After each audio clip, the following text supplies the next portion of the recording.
গত 24 ঘন্টায় ইরান এবং আমেরিকার মধ্যে ব্যাপক হুমকির ঘটনা ঘটেছে। আমেরিকার পক্ষ থেকে বলা হচ্ছে খুব দ্রুত ইরানে একটা বড় ধরনের আক্রমণ চালানো হবে এবং ইরানের যত ধরনের নিউক্লিয়ার ফ্যাসিলিটিস, যত ধরনের ইলেকট্রিসিটি ফ্যাসিলিটিস, যত ধরনের গুরুত্বপূর্ণ ফ্যাসিলিটিস আছে ওইগুলাতে ব্যাপক আক্রমণ চালাবে আগামী কয়েক ঘন্টার মধ্যে। এবং বিভিন্ন রিপোর্টে বলা হচ্ছে ডোনাল্ড ট্রাম্প নাকি এটা আক্রমণ করার জন্য যে লেটারটা ওইটা অলরেডি ইস্যু করে ফেলেছে।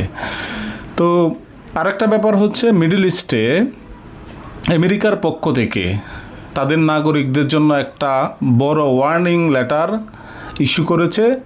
মিডল ইস্টের যতগুলা দেশ আছে সবগুলা দেশের মধ্যে থেকে যাওয়া আমেরিকান যে নাগরিক ওদের জন্য, যে ওরা যাতে এই টেরিটরি লিভ করে, মিডল ইস্ট লিভ করে অথবা সেফে থাকে, ওই ধরনের একটা ওয়ার্নিং লেটার ইতিমধ্যে আমেরিকার পক্ষ থেকে ইস্যু করা হয়েছে।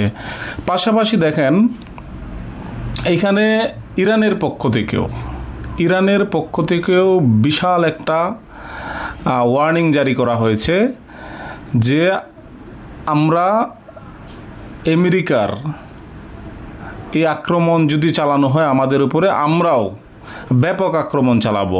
ইরান একটা বড় লিস্ট তৈরি করে দিয়েছে, সৌদি আরব, বাহরাইন, কুয়েত, কাতার কোন কোন জায়গায় আক্রমণ চালাবে। ধরেন আমেরিকা যদি এখন আক্রমণ চালায় আগামী কয়েক ঘন্টার মধ্যে, ইরানও তার পাল্টা আক্রমণ করবে। এবং এমনকি ইরান তার যে মিলিটারি রয়েছে এই মিলিটারি অলরেডি বিভিন্ন জায়গায় প্লেস করে দিয়েছে, যেহেতু আমেরিকার পক্ষ থেকে এটা একটা বড় ধরনের ওয়ার্নিং, তারা ওইভাবে প্রিপারেশন অলরেডি নিয়ে নিয়েছে।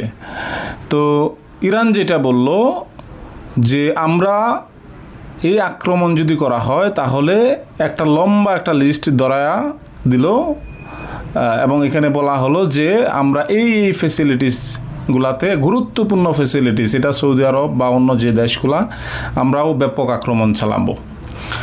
আরেকটা ব্যাপার হচ্ছে আপনারা জানেন যে ইরাকের মধ্যে থাকা আমেরিকান যত ধরনের ফ্যাসিলিটিস এবং সোলজার, সৈন্য সবগুলা আমেরিকা অলরেডি উইথড্র করা শুরু করে দিয়েছে। বলা হচ্ছে ইরাকে আমেরিকার যে এম্পায়ার এটা পুরোপুরি শেষ হতে চলেছে। যত ধরনের বেস, যত ধরনের ফ্যাসিলিটিস সব কিছু ইরাক থেকে উইথড্র করা হয়েছে। তো ইরানের পক্ষ থেকে গত 24 ঘন্টায় কুয়েতে ড্রোন অ্যাটাক করা হয় এবং কুয়েতের পক্ষ থেকে জানানো হয় ড্রোনগুলা ইন্টারসেপ্ট করা হয়েছে। পাশাপাশি দেখেন ইরানের একজন ল মেকার সে যেই বক্তব্যটা দিল সেটা হচ্ছে যদি আমেরিকা ইরানের উপরে ব্যাপক কোনো ধরনের হামলা চালায় তাহলে আমরা তাদেরকে স্টোন এজে নিয়ে যাব, পাথরের যুগে। এই ধরনের হুমকি দামকি ইরানের পক্ষ থেকেও প্রতিনিয়ত দেওয়া হচ্ছে।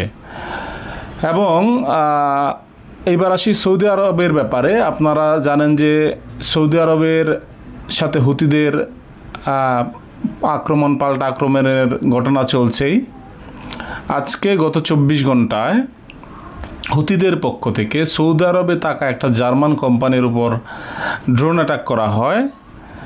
সেখানে ওই কোম্পানিটাকে পুরাপুরি একেবারে ডাউন করে দেওয়া হয়, এই ধরনের একটা রিপোর্ট আসছে।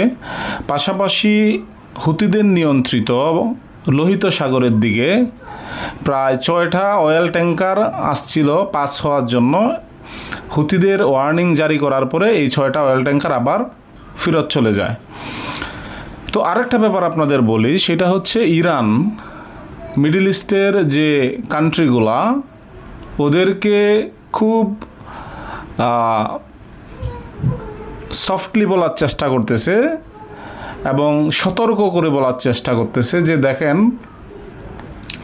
আপনারা আমেরিকার ডাল হিসেবে ব্যবহার হবেন না। যদি আমেরিকা এইভাবে আক্রমণ চালায় তাহলে মিডল ইস্টের যতগুলা গুরুত্বপূর্ণ ফ্যাসিলিটিস আমরাও ধ্বংস করে দিব। তো আপনারা ডাল হিসেবে কাজ করবেন না, আমেরিকার ডাল হিসেবে কাজ করার কোনো প্রয়োজন নেই। আপনারা এটা আমেরিকার সাথে, ওয়াশিংটনের সাথে সম্পর্কের পুনর্বিবেচনা করুন। তো এই ধরনের একটা কথা ইরানের পক্ষ থেকে আরব কান্ট্রিগুলোকে জানানো হয়েছে। তো মোটামুটি এটা হলো 24 ঘন্টার আপডেট। তবে আগামী কয়েকদিন বা কয়েক ঘন্টা খুবই গুরুত্বপূর্ণ, কারণ ইরানের পক্ষ থেকে, ইসরায়েলের পক্ষ থেকে সিরিয়াস একটা অ্যাটাক হবে, যেটা এখন পর্যন্ত বোঝা যাচ্ছে। তো মোটামুটি এই হচ্ছে আপডেট। ধন্যবাদ সবাইকে।